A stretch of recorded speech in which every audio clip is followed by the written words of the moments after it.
So guys, पहले एक बार देखते हैं अभी तक हम क्या क्या पढ़ चुके हैं। सबसे पहले जीएसटी क्या होता है ये हम पढ़ चुके हैं।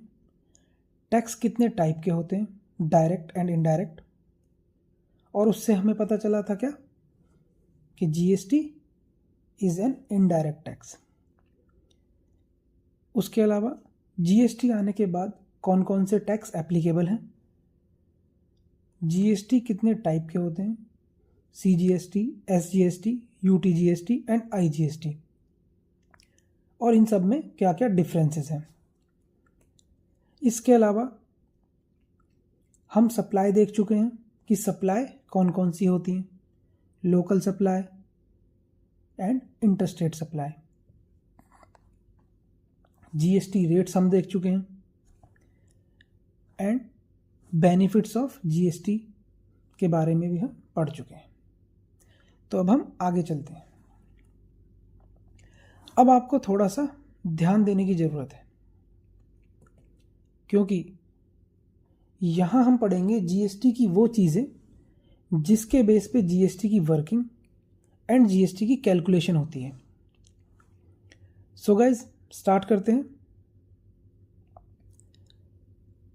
एक होता है आउटपुट जीएसटी और एक होता है इनपुट जीएसटी। आउटपुट जीएसटी क्या होता है? जीएसटी ऑन आउटवर्ड सप्लाई, मतलब सिंपल भाषा में जीएसटी ऑन सेल्स। इसको और समझते हैं। पहले सपोज हम कोई सेल करते हैं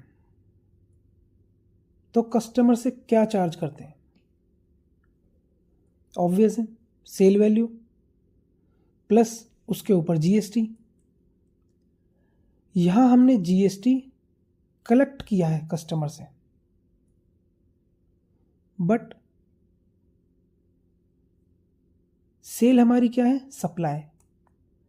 हमने कहा जीएसटी हमने कलेक्ट किया है यहां पे, दैट मीन्स जीएसटी हमारे पास आया है, बट सेल क्या है हमारी? सप्लाई। कौन सी सप्लाई? Outward supply. क्यों? क्योंकि गुड्स मूविंग आउटवर्ड।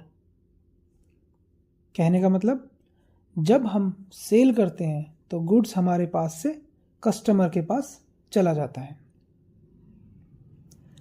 तो आउटवर्ड जाते हुए गुड्स पर जो जीएसटी लगेगा वो आउटपुट जीएसटी कहलाएगा।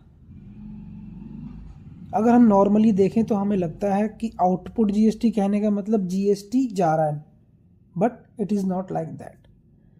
It is on supply basis.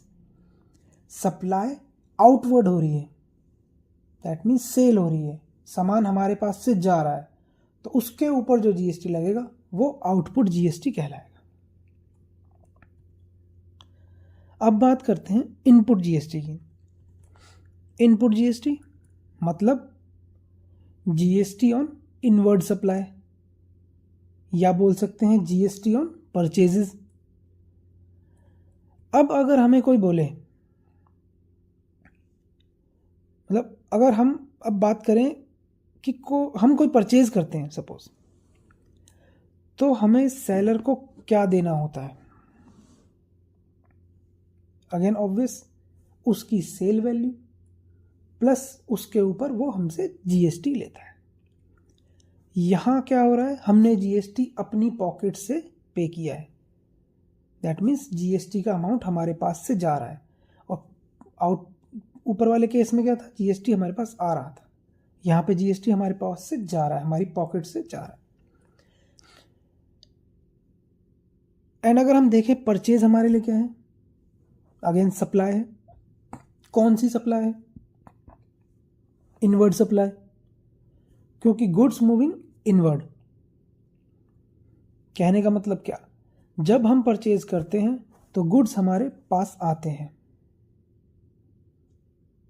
Hence inward आते हुए गुड्स पर जो जीएसटी लगेगा वो इनपुट जीएसटी कहलाएगा, सिंपल टर्म्स में। तो हमें क्या पता चला कि आउटपुट जीएसटी, इनपुट जीएसटी, उनके नाम से तो हमें लगता है कि आउटपुट जीएसटी मतलब जीएसटी जा रहा है, इनपुट जीएसटी जीएसटी आ रहा है, but no, it is not like this. It is based on supply. अगर सप्लाई बाहर जा रही है, आउटवर्ड है, मूवमेंट गुड्स की बाहर है, जिसे हम सेल कहते हैं, तो वो होगा, उसके ऊपर जो जीएसटी होगा वो आउटपुट जीएसटी होगा। सामान अगर अंदर आ रहा है, सर्विसेज हम ले रहे हैं, पर कोई भी किसी भी तरीके की सप्लाई हमारे पास आ रही है, उसके ऊपर जो जीएसटी होगा वो क्या कहलाएगा? Input GST. तो ये सप्लाई के बेस पे जीएसटी का नाम होगा आउटपुट या input, not on the basis कि जीएसटी हमारी पॉकेट से जा रहा है या हमारे पास आ रहा है। आई थिंक क्लियर है यहाँ तक। और ये पढ़ने के बाद, ये इसे समझने के बाद, अब हमें पता है कि कौन सा जीएसटी आउटपुट है और कौन सा जीएसटी इनपुट है। I think all clear. अगर इस पार्ट में कोई भी डाउट है तो आगे जाने से पहले इस पार्ट को रिवाइंड करके फिर से समझ लेना, क्योंकि ये पार्ट क्लियर नहीं हुआ तो आगे समझने में भी इशू आएगा। तो इसको एक बार देखना पड़े, 2 बार देखना पड़े, 3 बार देखना पड़े, वीडियो को वापस रिवर्स करके देखना पड़े, बैक करके देखना पड़े, पॉज करके देखना पड़े, देखें, बट इस पार्ट को समझने से पहले आगे ना बढ़े। सो गाइज, नेक्स्ट स्लाइड पे चलते हैं।